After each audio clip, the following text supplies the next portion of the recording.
Welcome to EO Talks, Eastern Oregon's very own talk show, only here on EO Alive. Hey, Eastern Oregon, thank you for being with us today. And it's always a pleasure to have Representative Cliff Bentz with us. Great to be here. Yeah. Great to be here. And you've jumped into the middle of this snowstorm. I mean, we were just talking off camera a little bit how this, we need this, but this seems a little unusual to just get dumped on so much.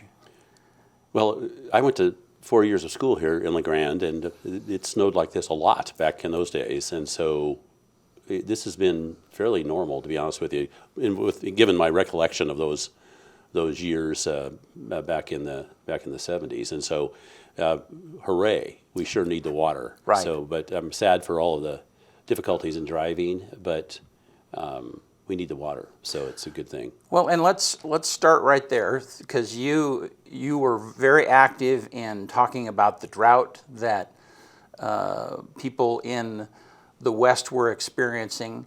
Does this accumulation help? I mean, what's your best guess at? What do you think? So last night I went online and looked at the SNOTEL numbers, and they are great when it comes to addressing drought issues here in Eastern Oregon. They're good. Almost every area is over 100% of normal. So that is really good news. The Klamath, the Deschutes, the entire Columbia River Basin. The amount of snow in some places is really, really unbelievable. 200% in some places. But the Klamath, where I've spent so much time over the past year, is truly in desperate straits. And so this kind of snow is a lifesaver for many, many people. And we were all still hoping that the Klamath Lake fills up. It was about 6 feet below full. That's a lot of water. So we need even more snow. I noticed this morning it is snowing in the Klamath, so this is good news. And then, of course, over in the Deschutes Basin, a drought last year that was terribly impactful on the farmers and the recreationalists in that space. So this is really good news, and people, I think they all understand that, because last year was really difficult. Yeah, it was. And do you feel like you were successful in drawing attention and getting help to some of those folks, farmers, people that were really experiencing drought? Well, the answer is yes, but that's because I was fortunate enough to be named ranking member on Water, Oceans, and Wildlife, a subcommittee of the Natural Resource Committee. And so ranking member means you're the top Republican in that space. And that's unusual for a freshman, right? That's highly unusual. Okay. Yeah. And so how did that happen, briefly? Well, my staff was very good at explaining to the steering committee that appointed people to different spaces. My staff was great at explaining that I have a very strong background in water policy, having been on the Oregon Water Resource Commission for 8 years, and then on the water committees in the Oregon legislature for, I think, 11 of my 12 years there, both in the House and the Senate on the water committees. And then I've litigated water law cases, and I've represented people across the state in water law matters. So that's highly unusual in Washington, D.C. There's maybe 2 or 3 of us that have that kind of background, if that many. So I don't want to say it was a natural thing. I think it was a combination of my having served in the legislature and being familiar with how legislative processes work, plus the significant knowledge of water-related issues. So all of that collectively, plus a great staff, resulted in my being named to that position. And then your question was, does that amount to anything? And the short answer is yes, because what you find when you're in the minority is one of your most effective tools is bringing attention to a problem. And I'll tell you right now that people east of the Mississippi are trying to get rid of water. They have too much of it. And so when you come in and say we don't have any, that's a foreign concept. So 70 million people across the West United States were water stressed. 70 million people. Wow. Phoenix, Las Vegas, Los Angeles, all of the cities in California, the Central Valley, the Northwest, even South Dakota, no water. And so when I helped call a meeting of the Republicans, a forum on this drought, We had the most congressmen and women attend, frankly, in recent history of that subcommittee, including including the minority leader, Kevin McCarthy. So we got everybody's attention. And that then resulted in a lot of things. One was a lot more drought relief money flowing into, well, the Klamath and other places. So that was a good thing. People just don't understand that without water, you don't really have anything. 1 million acres dried up in the Central Valley Project. 1 million acres. Wow. The jobs down there, 2 or 3, maybe even 400,000 jobs depended upon water, and many of them they didn't exist because there wasn't any. And so we were trying to draw attention to where that water was going, and much of it was going into the ocean, and as opposed to going to the farmers. And so my hope is that next year, should we end up in the majority, we Republicans, will be able to address that kind of issue. My father was a county agent. I grew up in Casper, Wyoming, and he always said, someday water will become the most valuable resource that there is. And at the time as a kid, I thought, that's crazy. But you can see how apparent that is, how powerful that resource is. Well, one way of illustrating the value of water is to look at the value of farmland. And so the value of farmland without water is $1,000 an acre, not much. I mean, what are you going to do with it? It's basically desert in many parts of the West. The value with water, one of the farms up near Hermiston with water guaranteed out of the Columbia, $28,000 an acre. Wow. And so that's unheard of, but that's what's happening, and that gives you kind of an illustration of how important water is. The challenge for all of us is to figure out how to use that which we have more efficiently, and then to make sure that water isn't being given all to a single purpose, which is what we see happening in many places, where the fish are now getting all of the water and communities are being allowed to dry up and go broke. We can't have that. That's not going to work. We've got to address how we share the water. Good stuff. So tell me about some of the other things, the other accomplishments that you feel good about over the last year. Well, one of the accomplishments that really does need to be clear is that I was really fortunate in having the opportunity to have many of Greg Walden's staff work for me. And that meant that we didn't miss a lick when it came to providing the type of services a federal office should provide to the people that live in the district. So Greg Walden's team, in significant part, ended up being the Bentz team. And we've handled now something just a little less than 2,000 individual cases, problems, challenges. Even this morning, I got a great text from a person that our staff had helped get a visa, a passport figured out on very short notice. And we have a wonderful, wonderful person that has done that many times and is very good at it. Or Social Security issues, or military issues, Medicare issues. And so one of the great things is we picked up right where Greg left off, and we're doing great in that space. And it's all because I have a great staff. On the committee side of things, I ended up both on natural resources, and we talked about the Water, Oceans, Wildlife Committee, which is hugely important to our area, but I also ended up on judiciary, and the two subcommittees there are intellectual property that I serve on and antitrust. And those spaces are now drawing a lot of attention. For example, there's much concern about meat packers and the 4 big meat packers that have a undue influence on pricing of cattle, and what many people here in this area receive are that which they raise. And my family's cattle ranchers, and so I'm very familiar with the space, and we'll be able to participate seriously in those conversations and trying to figure out how to make sure producers receive what they should for what they're raising.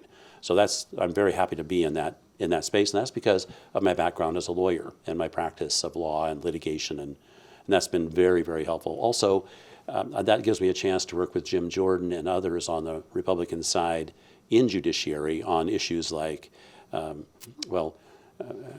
we keep the current administration from chasing parents around that have the audacity to go into a school board meeting and say, hey, you're not doing the right thing. And right. By the way, I was on a school board. Parents should come in all the time and share their thinking with with regard to what their children are being taught, or frankly, in Oregon, I'm not sure Right. our kids are being taught because teachers refuse to come back, or their unions did. I Right. think that's more like it.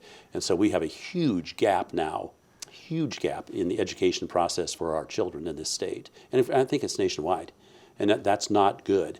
So we're on the Judiciary Committee, believe it or not, bringing attention to those issues.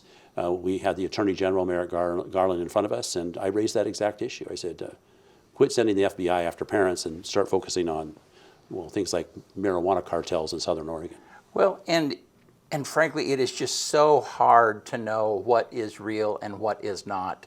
And so, I mean, that really is happening, that you're saying. I mean, so The cartels, or that there is FBI people going after or questioning parents who have come before school boards. To speak just briefly about what we accomplished, the memo that Attorney General Garland sent out to the FBI said, you will put together a program of checking up on parents that go into school board meetings. That's in a memo format. Wow. I think he issued it 2 days before he came before our Judiciary Committee. And that's why we were very justified in saying, gee, Mr. Attorney General, we have literally hundreds, if not thousands, of people being taken advantage of by cartels in Southern Oregon in the marijuana industry or the cannabis industry. And yet you are having the FBI chase down parents? Right. I mean, come on. Right. And so, and as a result of that, I think there was a absolute backing away from having the FBI chase down parents. Bizarre. Yes. and I could go on, we don't have enough time, but I'll just say it should be embarrassing to the administration. So let's back up for just a minute to cases, because that's interesting to me. So then one of your roles, and again, I just didn't know. Yeah. So one of the roles is if people have a problem that they can't solve, a visa or a military. I mean, then they contact your office, and give me an example of something like that, the process they do, and what are some of those problems, and then how do you guys help them navigate that? Right. So first of all, our contact info is bentz.house.gov. So bentz.house.gov. So if people have a need that involves the federal government, Social Security, Medicare, visa issue, passport issues, immigration issues, they should go online and then call. And then one of our staff, we have about 17, 18 people working for me as the Congressman. About half of those folks are here in Oregon taking care of problems. So the gentleman this morning that contacted us was going to go on vacation, but his visa had expired, and of course didn't get around to looking at it until the last minute. And so they called our office, and Arissa down in she was in the Hood River area. She's now working from remotely and doing a great job, and she got it straightened out in one day. Wow. And I'll tell you, anybody who's done anything with immigration, one day, that's a miracle. And she's very good at it. So we can help with those kind of issues. Or how about military issues? Because we have many veterans that are having challenges with medical care or with retirement benefits or disability benefits.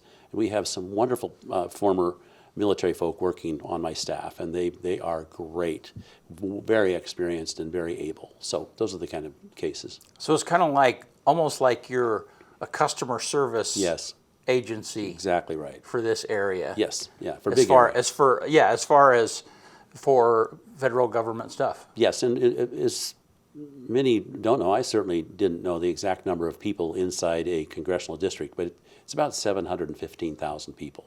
Wow. So in this district, under the new redistricting, I no longer have Bend or Redmond. At least I won't, and I will up until the end of my term, which is a year from now. But after that, Bend and Redmond go over into what is now the Kurt Schrader district, along with the Hood River. But in my district, actually gets bigger because they expanded the district to include all of Josephine County down south by Roseburg, and part of Douglas County up to Roseburg. So we got to find 710,000 people somewhere, and that's where they decided to push the envelope. The district is almost 3/4 of Oregon. Wow. Yeah, that much space. Wow. So you said that even when you were a kid, you've thought about being in Congress, wanted to be a congressman. And now you've been there about a year, right? And Year and 4 or 5 days. a year or 4 or 5 days, yeah. What do you think? Is it what you thought it was going to be? Well, kind of. There are many surprises because until you get there, you don't know. But I had talked to Congressman Bob Smith, who was from Burns, and his cattle ranch permit was adjacent to ours.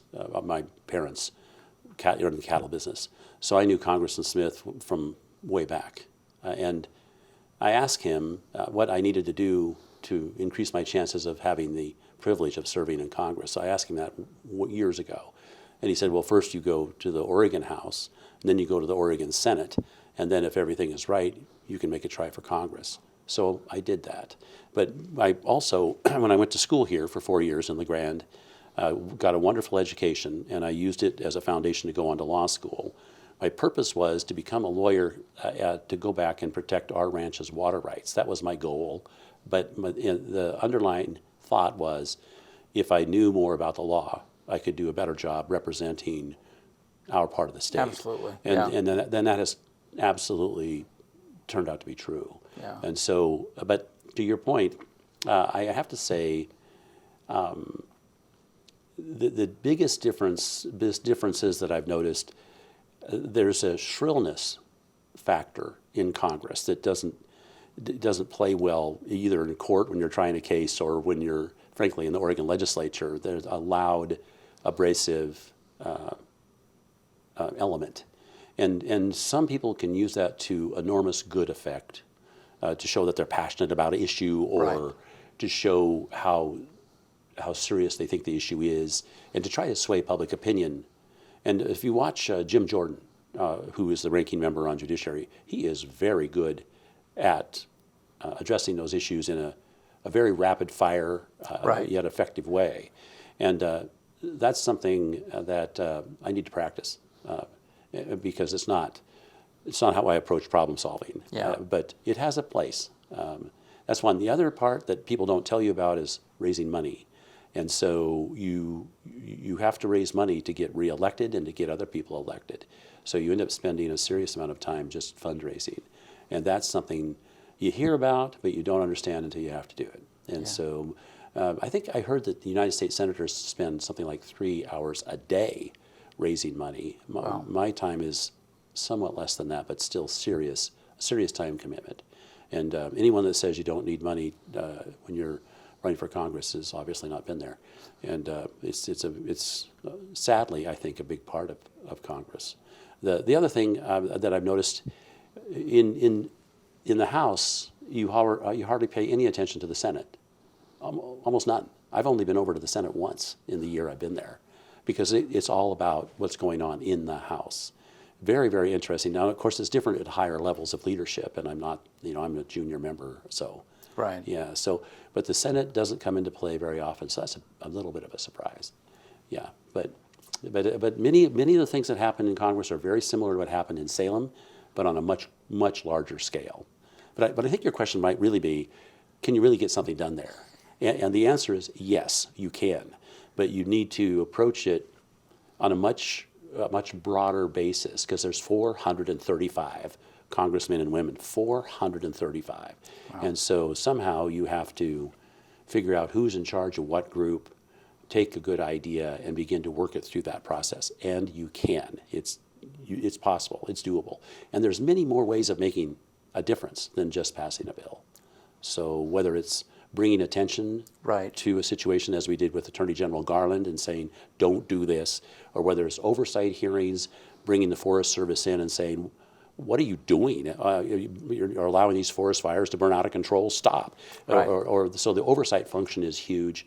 There are many different ways, writing letters and saying, hey, you agency, whatever you are, you need to support Eastern Oregon University in its excellent programs of training up people for jobs across Eastern and rural Oregon. So those are the kind of things you can do, and I'm doing them. Wow. So let's go back for just a minute and talk about your staff and your budget and raising money. So like you have 18 staff. How much of that how much of that does the Congress pay for, a kitty out there, Yeah. or how much of that is what that you raise goes to? I mean, how does that funded? Okay, excellent question. The 18 staff are paid for by you, the taxpayer. Okay.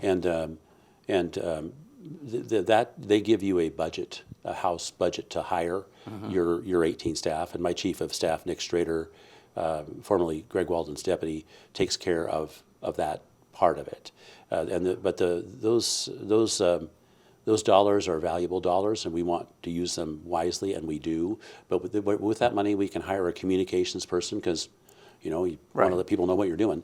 And then, of course, we have a deputy chief that's in charge of making sure the work that needs to be done across the district is getting done.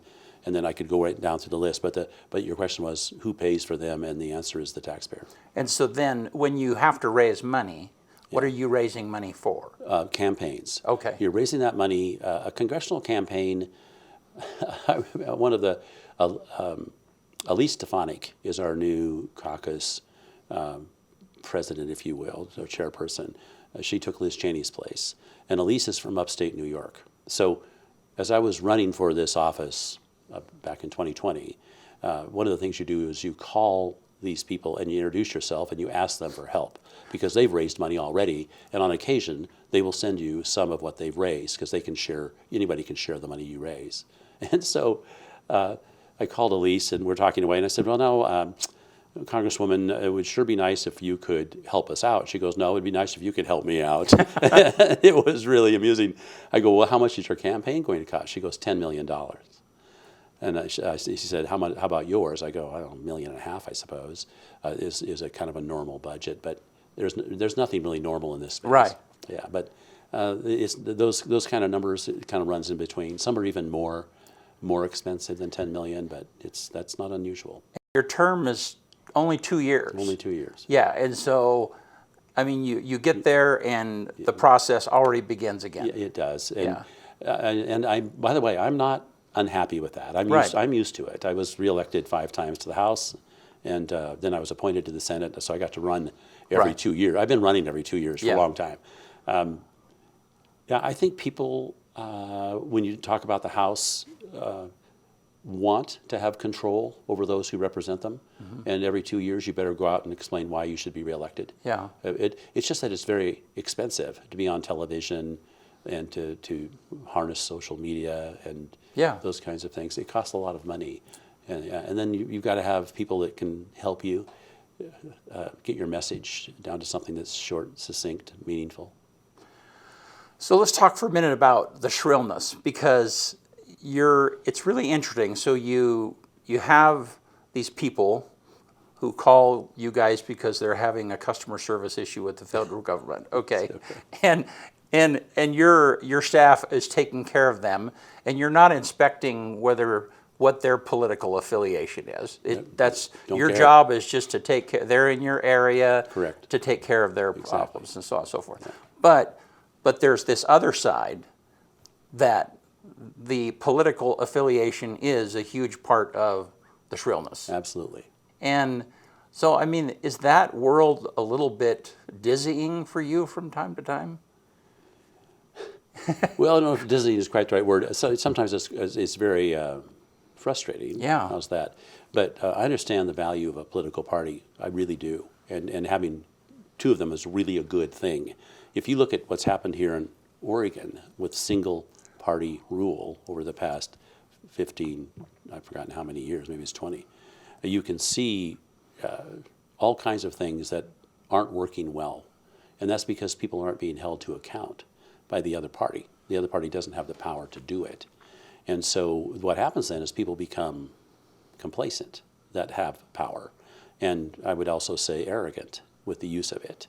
And so you've got to have that push-pull between parties just to call the other party out and say, hey, what you're doing is ridiculous. Right. And what you find is in this day of social media, the people who are best at calling it out are the ones that are going to attract the most attention. Is that the best way to affect change? Well, it depends on the issue. Right. There are many issues that are incredibly complicated and don't lend themselves to partisan approaches. I'm going to use big tech as an example. because big tech is really complicated, and how you're going to address Facebook or Twitter or Apple or these other huge multi-trillion-dollar companies at the congressional level in a way that makes them more fair across the board, and so that censorship, who should be in charge of what's on social media? Well, I'll tell you, the Republicans and the Democrats, when we got together on the Judiciary Committee, which is in charge of this space, we're actually working together to try to figure out how in the world to address these huge corporations. Facebook has 3 billion members almost. Wow. 3 billion. Yeah. I mean, half the world's population. Basically, Yeah. you're close. Yeah. Close. And so the shrillness kind of goes away. It's still shrillness, but it's much more thoughtful shrillness when you're trying to fight a common challenge or a common danger, some would say. So now on the other things where there are differences of opinion, that's where you see the shrillness. And if you want to see it in action, please tune in to C-SPAN and watch our Judiciary Committee. you will get to see it.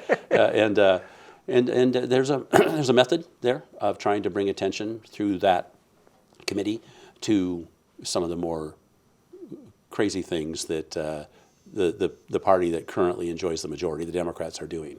And there are some crazy things. Yeah. So, do you think? So, given the fact that we look at political issues and things kind of flop back and forth, and certainly with the Obama administration, we have the Trump administration, and now we have Biden. I mean, you see this pendulum swinging back and forth, and it could be that then the House might change power coming up in 23, and so do you think that we have a healthy? I mean, there is no one dominant power at this point. It's not like the state of Oregon, and so.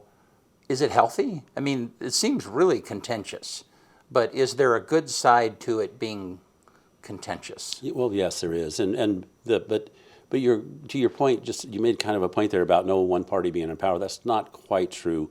The Democrats have all 3 branches of government right now. Right. Now they just barely have it, but they do have it. So if they are able to keep together as a group, then they can do anything they want, almost. They use the reconciliation methodology to get around the filibuster on the Senate side in moving or trying to move forward the Build Back Better bill. So what I'm saying is that particular process is focused on budget issues. So they can't bring in like immigration. They tried to attach immigration to that. So to your point, if the issues don't fit within reconciliation, then your point about there being no one party in charge is correct. But as to many other issues, they can avoid the filibuster, and to that point, that they are in total charge if they can keep their all of the actors together. So there's some power. I mean, there's some struggle, clearly, for them to and for both sides to continue the advantage that they might have. Oh yes. Yes, and to that end, the entire process is built on trying to capture what people out in your district want you to do. Mm-hmm. So that's done many times. When I went yesterday to the various meetings, I listened to try to capture that which people are wanting me to do. I asked repeatedly, what do you want?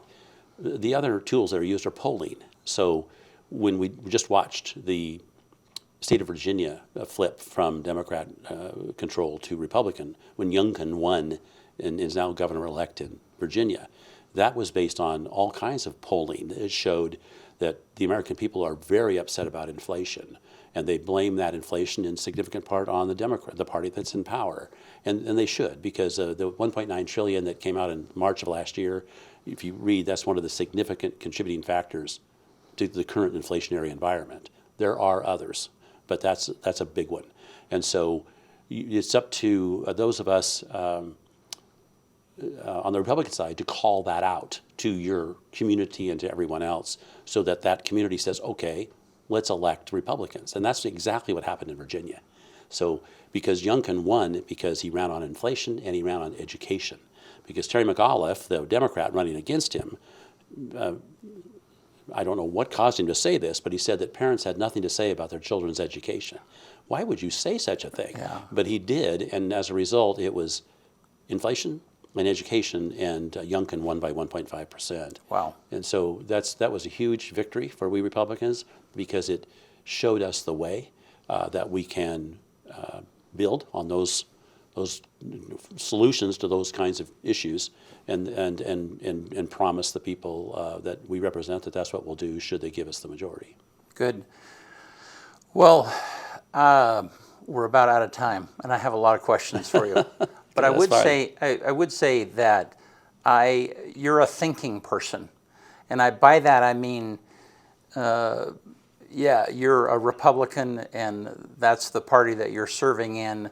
But there are times that you voted, and it's not been popular, and it's because, I presume, it's because you thought through issues and you felt like it was the best way to vote. And you know, the commission that's inspecting the thing that happened, the riot that happened a year ago, you know, that's one of those things. And I'm sure you've probably taken some heat over your support of that commission. And So well, to keep the record straight, there were actually 4 votes on the commission, 4 separate votes. Right. One on January 12th, one on January 13th. 205 Republicans voted for a commission on January 12th. 205 of we Republicans voted for a commission on January 13th. The bills didn't go anywhere. Then several months later, the 3rd vote on a commission I voted for, and that was because as a lawyer I understood the value of the way that commission was structured, because Republicans would have controlled the subpoenas. right. And there was then a 4th vote for the commission that now exists. I voted against that because I viewed that as sham, partisan, and exactly what we're now seeing. And that's the process we're in right now. You're right, but to your point about thinking this through, I guarantee you, I think these things through, and I do so because I know my people are going to ask me tough. You're going to ask me tough questions, and I better be able to say this is why I did what I did, and I always try to get it right. But I'll tell you, having been in this space for a while in the Oregon legislature and other places, on occasion you make a mistake. But you have to come in and say, this is how we thought it through, and this is why we did what we did. Most people are very understanding, but they expect you to think. And as I used to say, when people would say, well, you're a lawyer, and I go, yeah, I get paid to think. So I'm used to it. Well, and I really appreciate that those thoughts lead you to action, sometimes even if it's not popular. And well, I'm doing the best for our. Yeah. I worked so hard to get to Congress to have this opportunity to do good things for this, you know, where I've grown up. For LeGrand, I spent 4 years of my life here. Across the entire district, my family's been here 3, 4, 5 generations now. I'm the 3rd. But the point is, I'm not in D.C. to help myself. Yeah. The idea is to help this part of the world be better. Well, thank you. Well, thank you so much for being here, and thank you, EO Live, for tuning in.